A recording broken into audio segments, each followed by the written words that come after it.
the truth is always the truth. Cars depreciate in value. So afunga ukatenga mota nyuwani nasi wewe 30,000 for example. Ukadzokera nayo ku dealership that very same day, they will not buy that car from you for 30,000. The one thing chakanyanya ndikanganisa pandakatenga first car yangu chasita ndiite video rinori ndechekuti ndakarowa neexcitement. So excited! Unosvika kuma dealerships vanoona wakomana wacho kuti uyu neexcitement yayo nayoyo uyanobudisa mari. Zvinozoitika nezvekunobva wasvikonzi hai mangwana unosvika yatengwa, usanyeperwe, haumbosvika yatengwa vanhu vasikubudisa mari zvekudaro. In my own situation ndakazopesa ndatoitengesa mota yacho.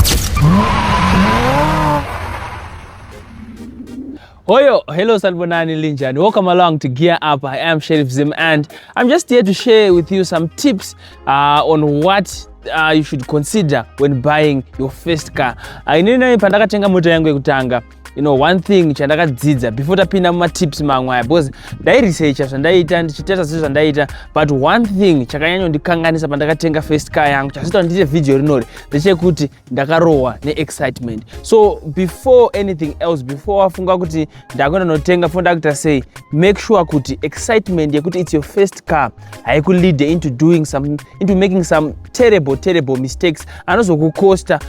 Inini in my own situation ndakazopesa ndatoitengesa mota yacho because I overlooked some things because ndaiti no nhasi varoi vangu vanofana kurara vaziva kuti mukomana avakunda atenga mota. So before tapinda muma tips andinawo, this is the prime tip: never get too excited when you want to buy a car, especially when it's your first car. And another thing, tip number 1, takupinda ma tips edu. When you are buying your first car, you need to set a budget. The importance of setting a budget, inoita kuti uzive kuti unoresearcha mota dzipi. Sometimes we have techonge tine mari yakawanda, but when you get background you realize kuti mari yauinayo haina kunyanyowanda, because paunosvika kuma dealerships vanoona wakomana wacho kuti uyu neexcitement yayo nayoyo uyanobudisa mari. So you need to set a budget yausingapfuure. You need to have your minimum and maximum budget. For example, ukutsvaga Honda Fit. When you're looking for a Honda Fit, you need a minimum budget of about 3.5 to about 4.5. So kana une budget yakadaro, you know kuti ndikasvika ndikaona Honda Fit ye5,000 ndikachema akaramba kusvika pa 4.5 ndikuisiya. Mota dzakawanda, never get too excited kuti no ndaona ka Honda Fit aiwa akanyama varoi vangu nhasi vanondiona hazvishande pakutenga mota. Sometimes you spend more money then also realize among problems because zvinoitika pakutenga mota. When you buy your car hausiriwo musi wekupedzisira waunoshandisa mari. So you need to make sure kuti you stick to your budget and make sure kuti when you set your car buying budget, always have some extra money for my touch-ups anodiwa, so that when you start driving your car you won't have problems ukazenga wakudemba kuti dai ndakatanga nestand kana kuti dai ndakatenga chimwe chinhu dai ndakatanga business. And then tip number 2, make sure kuti kana waseta budget, research your options. Apana budget rekutenga mota risina ma options because mota dzinowanika dzakasiyana in almost the same budget. So when you, let's say for example, unotenga mota yako waseta budget yako 4.5, research kuti mota dzino range from 3,000 to 4.5 ndedzipi, so that you know your options. Sometimes unoona kungofunga kuti no ndakaona baba pa next door ane Honda Fit and you think kuti Honda Fit is the best for you. Sometimes Honda Fit nokona ngestori the best for you. So you need to make sure kuti you research your options. Kana wapinda budget rako, look at other cars, research my advantage. Let's say pane Benz, pane Honda Fit, pane chi, make sure kuti you know my advantages. Ndikatenga Honda Fit pane ma advantage aya nema disadvantage aya, ndikatenga Benz pane ma advantage aya nema disadvantage aya. Zvinokubatsira kuti chi, even when you buy you make an informed decision and you come from an informed perspective. And nowadays it's even easier because there are many videos, many content online inokuudza about the advantages nema disadvantages zviri paground, zviri zvekunyeperwa nevakomana nemasondos nei. And then tip number 3, consider buying used cars. I know on this one vanhu vachatanga kuti unongosina mari what. Let me tell you one thing about cars. Cars depreciate in value and they depreciate fast. Especially when we're talking about luxury cars, they depreciate fast. Ukatasa Benz, for example, price inotanga kutengeswa nayo gore rino neinotengeswa nayo next year, it might lose about 20 to 30% in its value. So make sure kuti when you are buying your first car, try, consider buying a used car also, because unongo chiri kudzidzira, makake tips, ausati wambochengeta mota, ausati wambofamba nemota, you need to know kuti ndikapfuuridza service zvinofamba so, ndikasadai so zvinoitika so, mota yangu ndikaidai so inodai so. So you need to invest less, anditi aufana kublowa a large budget for you to learn, because pekutanga apa unongo chiri kudzidza. So consider buying used cars, and the truth is always the truth. Cars depreciate in value. So afunga kuti ukatenga mota nyowani nhasi wewe 30,000 for example, ukadzokera nayo ku dealership that very same day, they will not buy that car from you for 30,000. So make sure kuti you consider used cars, because mota dzino depreciate. Why? Because every year kuna new model, kuna new version, kuna facelifted version. So make sure kuti you consider buying second-hand cars. And kana wakunotenga mota waona body wanakirwa, don't forget to check history yemota.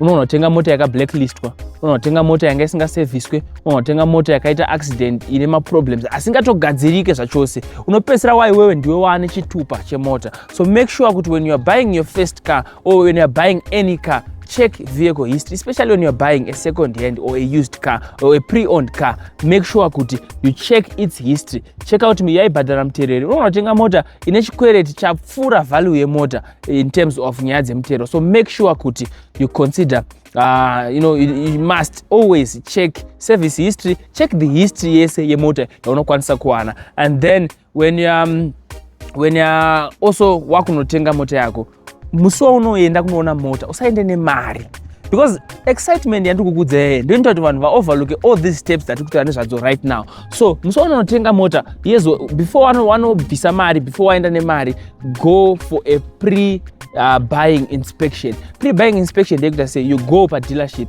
you view mota yauri kuda, you check history, motarisa zvese, you test drive it, you check every possible thing chamunofunga kuti it might be wrong with that car, or every information amufana ngo muchiziya about that car. Make sure kuti usati waenda nemari, because unowanzoitika nezvekuti unobva wasvika kunzi hai mangwana unosvika yatengwa. Usanyeperwe, haumbosvika yatengwa, vanhu vasikubudisa mari zvekudaro. So before you buy your car or your first car or any car that you want to buy, go first to dealership, go unotarisa, or you take information, you take a test drive, unyatsodzidza nezvemota iyoyo, then go back home and think kuti is this the car that I want to buy. Most people vakapedzisira vane zvitupa because of this.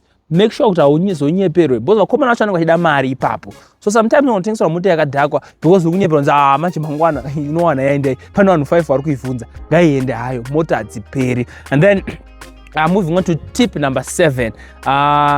Usati watenga mota, there's something that you call cost of ownership. Owning a car is different from buying a car. And when you buy a car, wabvisa 10,000 yako, wabvisa 5,000, wanyorerwa affidavit wanzi mota yako. And izvozvo zvatoitika, watone mota yako, but there is what you call cost of ownership. Owning a car yasiyana nekuona bhutsu, dzekuti bhutsu musi wakadzitenga ndo musi waunopedzisira kudzibudisira mari, bhutsu dzinogona kutozobvaruka futi. So cost of ownership apply to everything that you are going to buy. What is cost of ownership when it comes to car? Ziva kuti mota ikafa chakati inoda mari, mota suspension inoda mari, service inoda mari, check zvinhu zvese zvinoda mari pamota yako kuti zvinoda mari, and look at budget yako, monthly budget yako or monthly income yako, so that you know kuti mota yandatenga unozokwanisa here kuimaintain, unozokwanisa here kugara nayo, kufamba nayo. Imwe mota inogona kunge ichirwa fuel, iwe wangonakirwa nekuti Benz kana kuti Honda kana kuti ichi, wotenga mota yekuti hauzokwanisa kutozoafforda even kufamba nayo, even kutenga fuel inodiwa imomo. So make sure kuti you calculate cost of ownership. Kana usingazvigone, find a person who is informed so that they calculate the cost of ownership for you. And then moving on to tip number 8, negotiate. Ukasvika pa dealership uchida kunzori murungu, vanokurowa mari vakomana. Make sure that when you are buying your car, ukasvika mota inzi 4.5, most probably the money yavari kutsvaga is 3.8 to about 4,000. Hapana pawanoisa price chaiye yemari yavari kuda. So make sure that you always negotiate. Besides zvimwe zvese, you get a good deal if you negotiate. Unoona kuti wasvika mota isa 4.5, negotiate, you save maybe $200, $300 or even $1,000 in some instances. So make sure that you find also points of negotiation. Unoona kana mota ine kadent, maybe rimwe vhiri rapera, find ways to negotiate kuti price yemota itidzike so that you get a good deal. And then moving on to number 9. This is now kune vanokwanisa kuzviita. Find financing opportunities. But please, financing opportunities apa yakada kuti wange rent to buy. MuZimbabwe hamuna chinonzi rent to buy. Musavharwe, hakuna chinonzi rent to buy. Vanhu vakawanda vari kuvharwa, especially ukanzwa rent to buy yacho ichinzi right, rent to buy zvatinoita unotipa mari tozotora mota kubed bridge tozoya nayo. Mwanaka unonyura mari yese ukadzokera kumusha. You know, consider my financing options are legit. You know, it's just unfortunate kuti here in Zimbabwe zvinonetsa kuti wane financing options because currencies, economy and stuff does not kanganisa kuti wane financing opportunities. But when you're talking of financing opportunities, start out unokwanisa kutenga mota uchibhadhara mari mbijana, higher purchase here uchibhadhara mbijana monthly installments. So if you have that option, it's better to use that option so that you don't blow mari yakawanda kawani. Paying mbijana is better than paying mari yese kawani. And then last but not least, review the contract carefully, right? Kana chava pakutenga mota, contract yamunosainirana vanhu vanowanzosaina iri affidavit or zvimwe zvimareceipt zvekuma car dealership. Most people, they are excited kuti ndatotenga mota ndatoiona itori bo. Read the contract and know the terms and conditions. Kuti mota iyo ukazonosangana nayo neproblem ichagadzirwa nedealership here kana ndiwe uchagadzirisa. Ukasangana nezvausangana nazvo ukasafara nemota iyo because mota haupedze kuitesta musi 1. So make sure kuti contract wanyatsoverenga. There's kamwe ka statement kari kuiswa nema car dealers kanonzi selling as is. Ukaona panzi as is, ziyati kazhinji kacho deal pane ma1 aunogona kusanganikwa nawo ipapo. So make sure kuti you read contract unyatsonzwisisa kuti zviri kunzi chii, zviri kunzi mota yako here, zviri kunzi warenta here, zviri kunzi waita sei. Unoona kutobhadhariswa mari onzi mota warenta, mota vachazoitora after 5 years. So please make sure kuti you consider all these steps. And last, the prime tip yandogona kupa to every person ari kufunga kuti ada kunotenga mota yake yekutanga, make sure kuti excitement haikunde ma-facts ari paground. Excitement haifana kunda ma-facts ari paground. Make sure kuti hauzotengesera chitupa. Boss kazhinji kacho unotengesera chitupa chemota chinenge chine good body but engine yapera because you were excited, wangoona body ukati right, varoyi vangu vanonondiona. So please don't forget to like, share and subscribe and follow us on all social media platforms. Once again, I am Sheriff Zim and this is Gear Up, and I was giving you 10 tips to all those who would want to buy their first cars. Until we meet again, always remember that a prayer day keeps the devil away. Don't forget to pray.